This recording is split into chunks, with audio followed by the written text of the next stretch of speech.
ACB వలకి శ్రీకాకుళం జిల్లా వైద్య శాఖ అధికారి చిక్కాడు. 20,000 రూపాయలు లంచం తీసుకుంటూ పట్టుబడ్డాడు. మెడికల్ లీవ్ లో ఉన్న సీనియర్ అసిస్టెంట్ కాంతమ్మకు రీపోస్టింగ్ ఇచ్చేందుకు వైద్య శాఖ అధికారి లంచం అడగడంతో ఆమె ఏసీబీని ఆశ్రయించింది. డిఎంహెచ్ఓ కార్యాలయంలో లంచం తీసుకుంటూ ఉండగా వైద్యాధికారి బాలమురళీకృష్ణ, సిసి సురేష్ కుమార్లను ఏసీబీ అధికారులు పట్టుకున్నారు.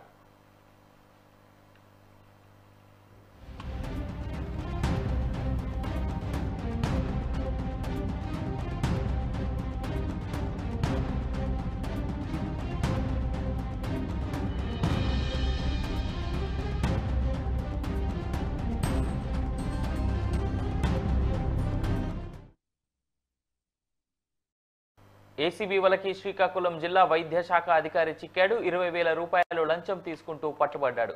మెడికల్ లీవ్ లో ఉన్న సీనియర్ అసిస్టెంట్ కాంతమ్మకు రీపోస్టింగ్ ఇచ్చేందుకు వైద్య శాఖ అధికారి లంచం అడగడంతో ఆమె ఏసీబీని ఆశ్రయించింది.